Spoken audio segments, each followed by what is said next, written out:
Italian Void Mafia for today. Lorenzo, number 2. And he's going to tell us all about Homer and Janus and everything in between.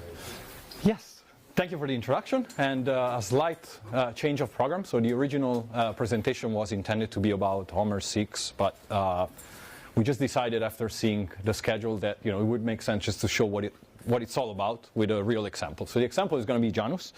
And it's a handover from Lorenzo to me. We do not have those bodies under the clothes, but you probably guessed it. So I'm Lorenzo as well. QuickZip or QXIP, depending, many people pronounce it differently, is our company and a little bit of a family. Today we have almost a big quorum, so we're conquering the corner down there. A bunch of us. Open source is what we do, what we love. HOMER has been, for now, many years our sort of flagship product, but it's not the only one. So we're actually about to change this. So the platform is really about correlation of packets, correlation of data, and we're about to take it to a new place. So HOMER, up until so far, has been a very SIP-centric application, which wanted to basically keep all of your data. I wanted to decide how it was stored, where it was stored, how it was rotated, and again, it was SIP-centric. So everything was rounding around SIP. We have changed it. So we decided to move into sort of a stack. So HOMER is the H of HAPIC. HAPIC is going to be the new container for the things that were released this year. So again, we're moving from an application that was doing one thing into a framework, and the magic word is going to be correlation. So we want to make it so that HOMER becomes the place where correlation can be created between different types of data, maybe hosted in different places, using different technologies, just helping people get to what they want. And again, many different features come into play, many different sockets. So this is something for a bigger presentation, but today we'll just go for a real example. So we'll have a few pieces and we'll have a challenge.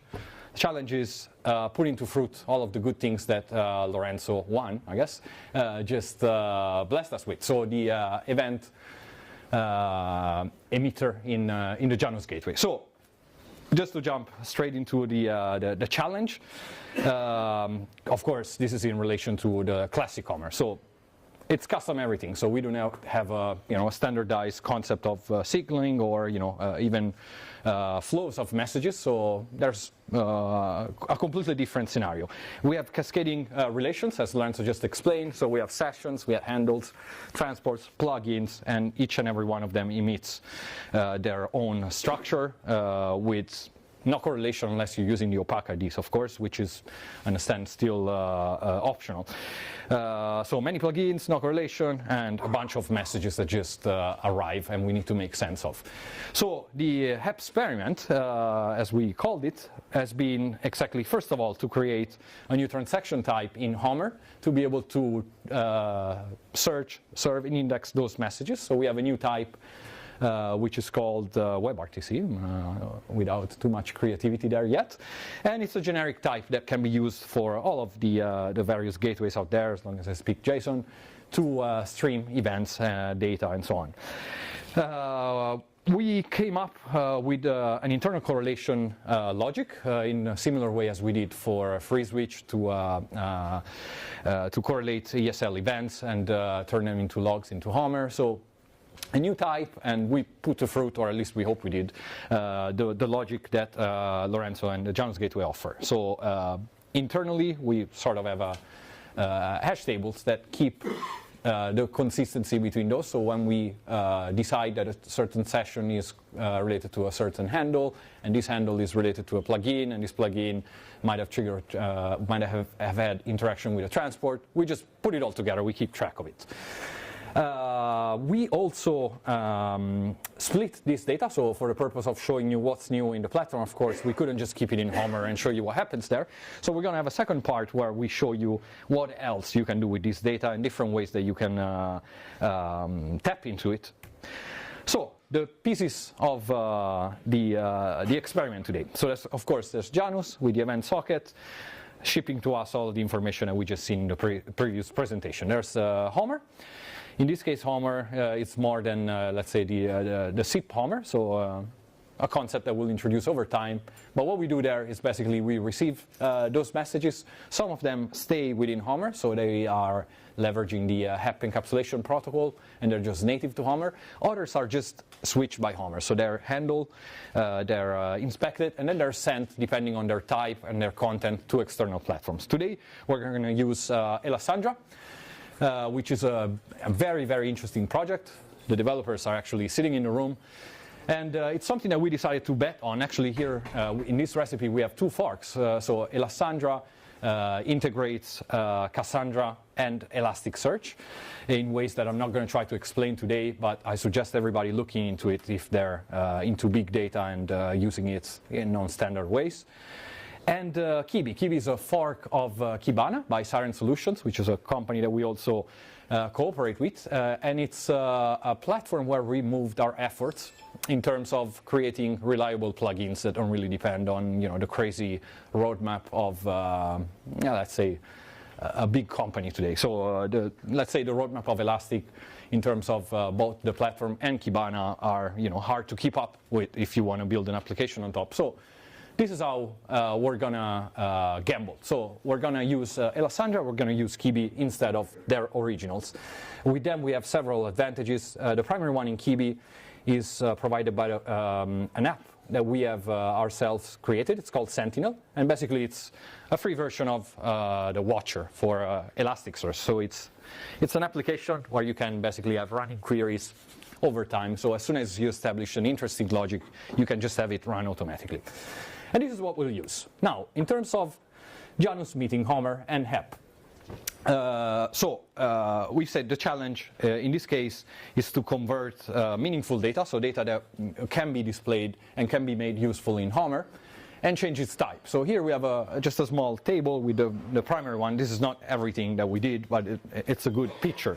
So basically, every time we get a certain event type from Janus, we extract certain correlation data from it. So from different types of events comes different correlation hooks, as we call them, that we can leverage when a different message comes that doesn't have this data. So to provide this back to other messages within the same session and be more meaningful or more easier actually to display in HOMER without having to do the lookup every time. So it's a little helper.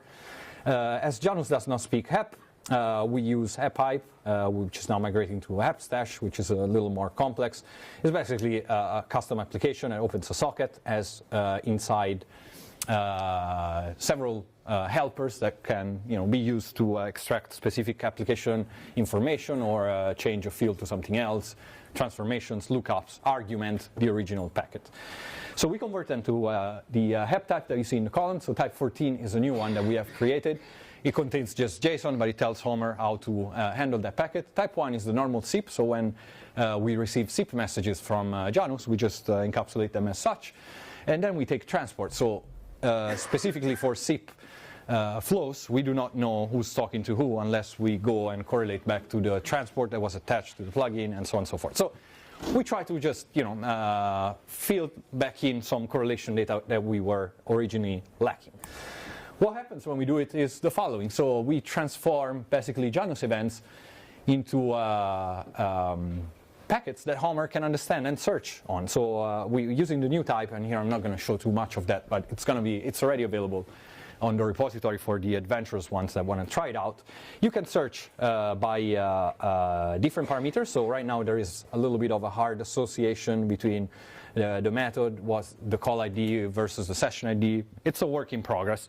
But the fact is that you can already search and find messages. We can also, using the above method, so correlating the transport with the messages, draft the flow that Janus was having between, of course, the user agent, the client, and the server, and then the server talking to, for instance, internal elements or gateways, so on and so forth. And as per anything else in HOMER, once you click something, you can see its contents. And I apologize here, it's a little blurry, so you don't really see anything, but I can guarantee you in there is for instance, this case is the SDP exchange from a session. So a quick ability to display the stuff in HOMER. For those that already use it, we think this is a good plus. So when Janus connects to your already monitored gateway. This can be very easy. And as a bonus point, all of the media reports that Janus generates from its media legs, we convert into our pseudo RTCP format, which is a JSON, basically a representation of RTCP that we use within HOMER to convert real RTCP into something we can interpret. In this case, we just adapted the information that we had there. So for each session that you have there, we also calculate the MOS, and we show you, if any. I should have picked a back call with some better charts, but we have some just next. So this concludes the HOMER part. So what can you take from Janus and display in HOMER? And of course, here you would also have automatically correlation. So if this was a C plugin call that correlated to a SIP call that we monitor with HOMER, you would basically see them correlated, and you would see the quality and the messages from both.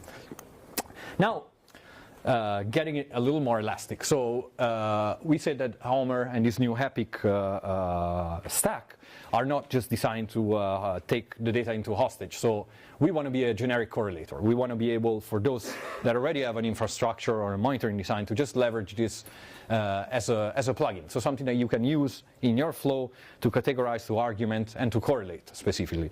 So what we do here is exactly go and use the second part of the project that we mentioned. So we're going to have HOMER take every message. So in the previous part, we were only using selected messages that were meaningful or that we could translate. In this case, we're taking everything. And we're not just taking everything that comes from the API, but we also modified the client, so Janus JS, which is running in the browser, to also be able to stream data to our car. So we just want to get everything and see what comes out of it. And the effort here is, of course, to automate some of the logic that Lorenzo was giving us in the previous presentation. So how do we quickly get, from a session out to its handles, to the plugins that were involved, the media, the transport, and all of that. So down here, just a simple representation. So certain types, and again, they will contain correlation hooks which are injected by HOMER. So those are not natively necessarily in each and every one of those packets. They might be inserted just to make it more meaningful or to generate a full circle when we look at them. Different indices in Elasticsearch so that we can parallelize our searches and optimize also what we get into memory to do it. What happens? As we said, we're going to throw everything in Kibi, so the next screenshots that you will see are from Kibi, which is a fork of Kibana. When we get everything in there, the primary keys that we're going to look at are exactly the session ID, which you see in the first column, the handle ID, which you cannot read. Then here we have the plugin type, and I wish it could be readable. We have the event type. No, sorry, this is the event type, and that's the event name, I guess. Long story short, we want to find ways where we can visualize the relations between those packages that we're getting. And to do so, I created a few dashboards in Kibi. So this is just a generic look. What's Janus doing? So on the top part, you see the different types of events. They're categorized by the type of plugin that they were triggered by, in this case, or the uniqueness of the session. So that's just a generic, how over time the system was used. We see the number of sessions that we have received, and we see the number of messages. So for those 50 sessions, we received 4,600 something events from Janus and the client combined. We have a breakdown of the plugins that were responsible. So some were generated by, of course, the echo test, the video room, C plugin, playback, whatever it is. We would break it down and it would be correlated, let's say top to bottom. Here I also outlined, and again, it's a shame it's not readable, but this is a correlation between 3 different types of events. So at the bottom, we see an IP which is extracted from a transport transaction, going into an establishment with Janus, and culminating up here with me joining the video room. So up here you see Lorenzo, this is how I got in, and this is my IP. So we already have a quick glance at a single evolution. So how we go from somebody logging into the system all the way into loading the plugin and joining the video room. Media is the most interesting part of what we can get out of it. So in this case, we made a little bit of an experiment. Normally in HOMER, you find a session, and then when you open it, you get all the way into the media.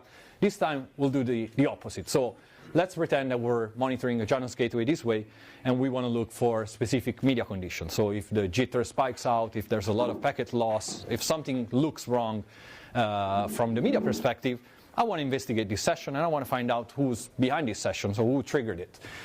On the right side, you see the cascading. So again, we go always from a session ID into a handle. Then we have the type of plugin. And at the bottom, we have transactions. So we try to find a vertical relation of all of those events together. So if there's a session and we select, if we select a specific media session from the system, automatically we get already filtered out where it was belonging to. So we already have an idea of where it was coming from and how much it consumed and so on and so forth. It gets more interesting when we do the same with the SIP plugin. So if we load the SIP plugin, we register a SIP account with our gateway, we can generate a call and try to do the same thing. So in this case, I'm looking at a media session that was generated by the SIP plugin of Janus. So we can see that there was a big drop in between, some packet loss and a decent jitter after all. And we want to use this just to track who's behind this session. So this session sucked for whatever reason. There was a drop in the middle. I want to find out who the user that was affected by is.